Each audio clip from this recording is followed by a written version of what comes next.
Muy buenos días, tardes y noches a todos los que me están viendo en este momento. Mi nombre es José Ángel Gómez García, estudiante de Ingeniería Mecánica de la Universidad de los Andes. Soy estudiante de la Cátedra de Tecnología Energética, dictada por el profesor Rafael Santos. El día de hoy vengo a darles una explicación de cómo funciona el sistema eléctrico en Venezuela de manera muy sencilla. Esta va a ser una saga de videos de 3 partes, en las cuales la primera va a ser la generación de la energía eléctrica en Venezuela. La segunda viene siendo el consumo eléctrico de Venezuela y la problemática que se presenta en nuestro país.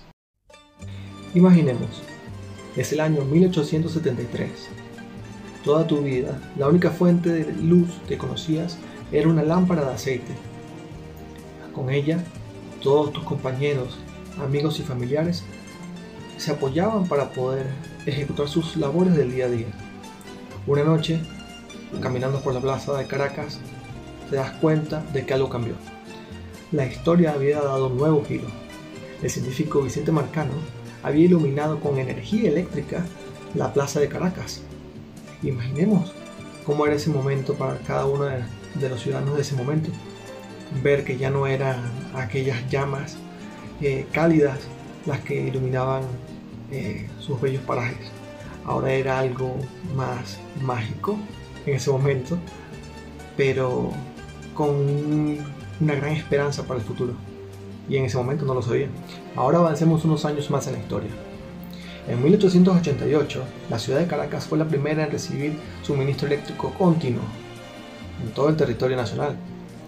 Y fue la segunda ciudad en el sur de América en recibir este avance tecnológico.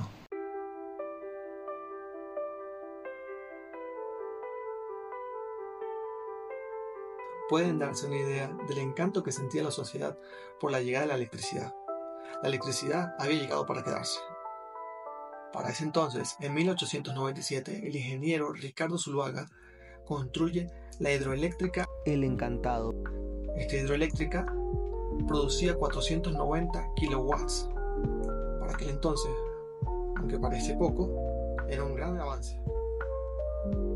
Con el auge de la energía eléctrica en la ciudad de Caracas, en 1910 se plantea la idea de complementar el sistema de energía hidroeléctrico con la generación de energía eléctrica mediante plantas de energía térmica. Sigue avanzando el tiempo y en 1933 se nota un aumento en la demanda del consumo eléctrico en las urbanizaciones de nuestras ciudades. Esto sigue en aumento poco a poco con el transcurrir del tiempo, hasta que en 1946 la Compañía Venezolana de Fomento, CVF, se encarga de distribuir la energía eléctrica en todos los sectores del país. Anteriormente, solamente el sector privado se encargaba de esta labor. Ya para aquel entonces, en los años 1950 y 1959, se construye la planta central hidroeléctrica Macagua 1, con el cauce del río Caroní. Para 1962 se plantea la construcción de la represa El Buy. Con la creciente demanda de energía eléctrica en el país, para 1968, CADAFE, CBG y EDELCA crean planes para la distribución de la energía eléctrica por el centro del país. Para 1978 se crea Planta Centro, poniéndonos en una muy buena posición a nivel continental en el desarrollo eléctrico. Dando pasos más agigantados en la historia, en 1997 se construye Macagua 2 y Macagua 3. Luego, unos cuantos años más, para 2006, se construye Carbachi, la última de las hidroeléctricas que se construye en el país. Y a partir de aquí ya no hay más avances de desarrollo. Y cuando digo que no hubo más desarrollo, me refiero a que no hubo más planes para el mejoramiento de la generación de electricidad en el país. Después de ese breve recorrido por la historia, porque de verdad es bastante historia cuando es en materia del desarrollo eléctrico del país, cabe la pregunta: ¿cómo funciona una central hidroeléctrica? Vamos a tratar de dar unos ejemplos sencillos para dar entendimiento a esto, cómo funciona esa central hidroeléctrica.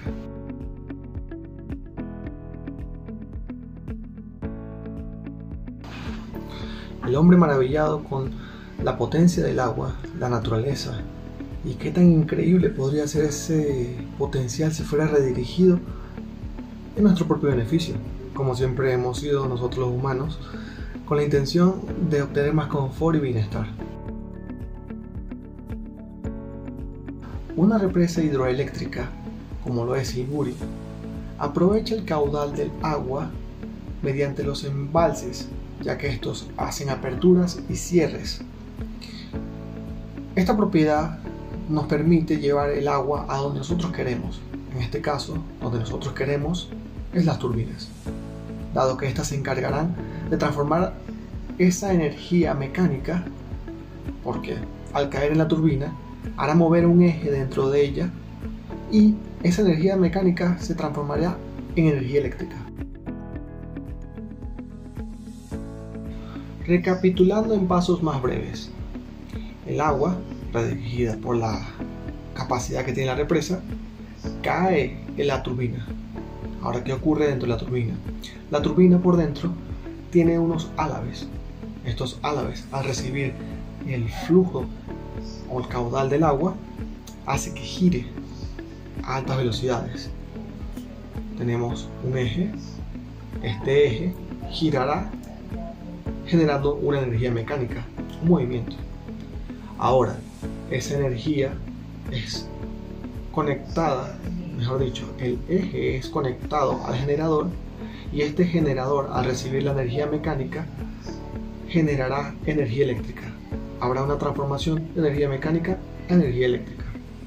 Finalmente, el generador transmite esta energía eléctrica a otro tipo de elemento que convertirá la energía eléctrica en voltios a una de mayor voltaje. ¿Esto por qué? Resulta que llevar esta energía eléctrica a nuestros hogares resulta una tarea no tan sencilla y a veces no tan económica. Si nos ponemos a ver, resulta que transportar un voltaje menor nos implicaría un cableado más grueso. Imagínate, unos cableados de amplias longitudes, ¿cuánto dinero puede costar? Es por eso que se transforma este voltaje a uno mucho mayor y se lleva a altas líneas de tensión. Estas altas líneas de tensión sí van a distribuir a nuestros hogares, pero antes deben pasar por varias estaciones. Estas estaciones transformarán de nuevo la energía eléctrica a un voltaje menor gradualmente hasta que llegue a nuestra casa con un voltaje de 120 para todos nuestros electrodomésticos y nuestro confort. Por otro lado, ¿cómo funciona una central termoeléctrica? Esta central termoeléctrica, en contraparte a una central hidroeléctrica, trabaja con recursos no renovables, bien sea carbón, combustibles derivados del petróleo. Una central termoeléctrica funciona por ciclos, en los cuales entra agua, esta agua pasa a una caldera, esta caldera transforma el agua en vapor y ese vapor, esa energía de la energía térmica, esa energía que está ahí, es aprovechada para impulsar una turbina, pero una turbina térmica. Esta turbina térmica vuelve a hacer girar un eje y ese eje vuelve a transmitir energía mecánica a un generador. Este generador transforma energía mecánica a energía eléctrica. Ahora, para poder activar todo este sistema se necesitaba calentar la caldera. Quiere decir que necesitamos el combustible. Es por eso que ese ciclo se vuelve a repetir una y otra vez, pero con la ayuda del combustible. Al igual que la central hidroeléctrica, la central termoeléctrica también nos proporciona la energía eléctrica a través del generador y se vuelve a repetir el mismo proceso. tenemos que transformar la energía en voltios que nos da el generador a una energía en voltios de mucho mayor voltaje para llevarlos a las líneas de alta tensión y después distribuirlas a las diferentes estaciones y luego a nuestros hogares.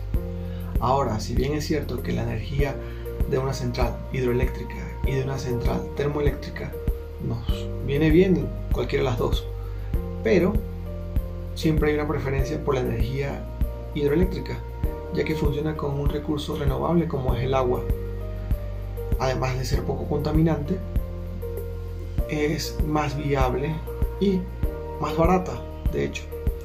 Ahora, una central termoeléctrica funciona con recursos no renovables, contamina en la mayoría de los procesos, resulta costoso su manufactura y no es lo mejor para el planeta, definitivamente. Ahora, recapitulando y viendo los eventos de nuestra historia, podemos ver que había un plan, había una tendencia a aumentar el desarrollo tecnológico en nuestro país para que la energía fuera distribuida de una mejor manera, que la demanda fuera satisfecha y si hubiera una creciente economía respaldada a través de su sistema eléctrico. Las industrias dependían de este sistema eléctrico y por tanto había que fomentar ese desarrollo energético. El plan era tener 36.000 megawatts para todo el país, distribuidos entre un 60% en centrales hidroeléctricas y un 40% en centrales termoeléctricas.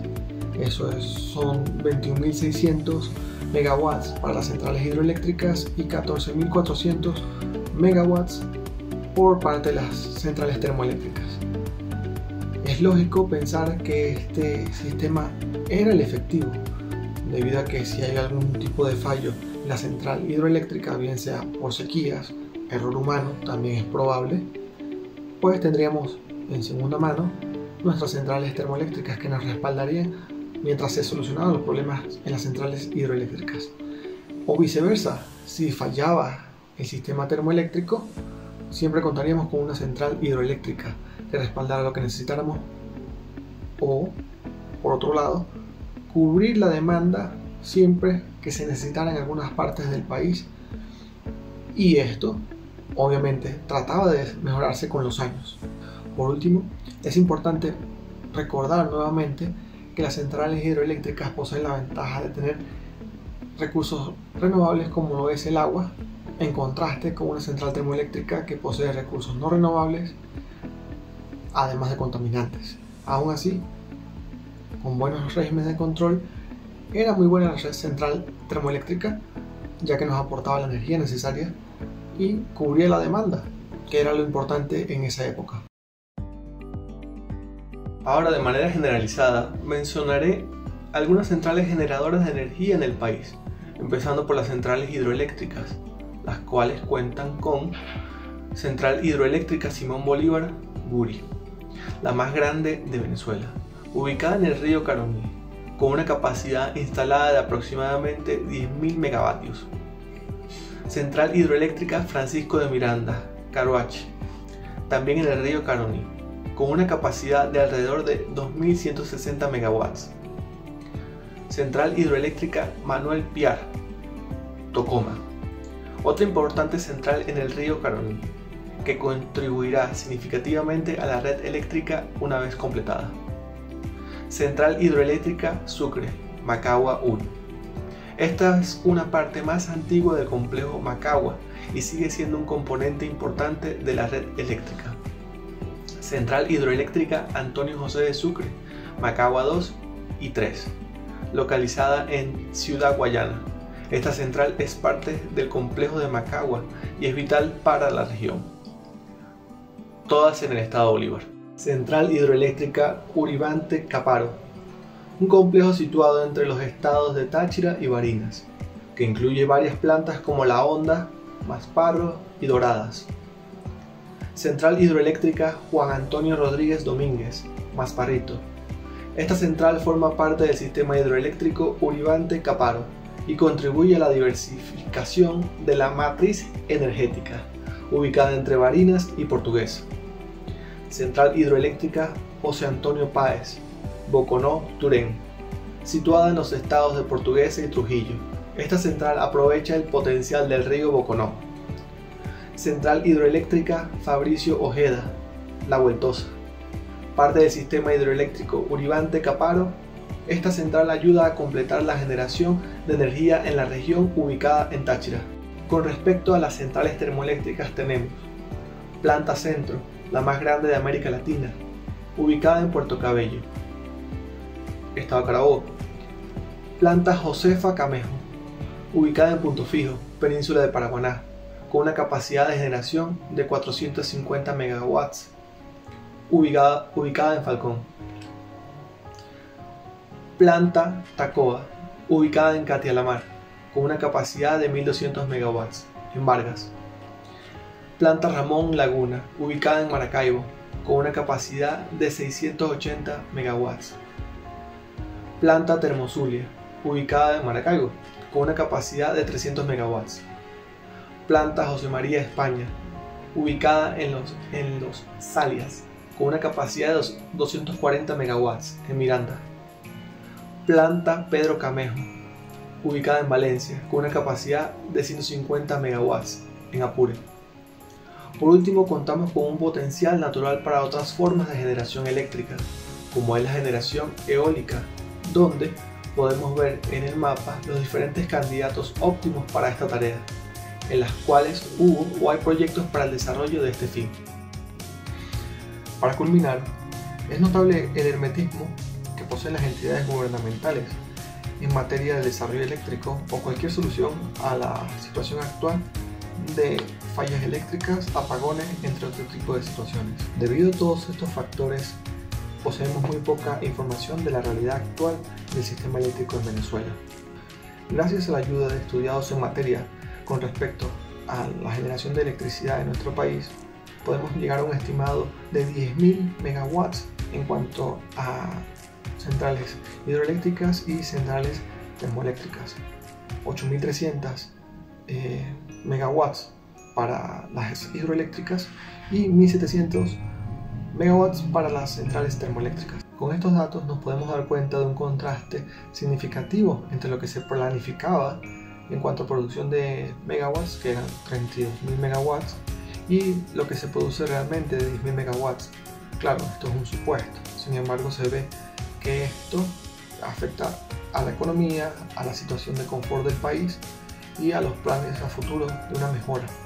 Claro, todos estos temas no son competentes para este video, pero con esto podemos concluir esta primera fase.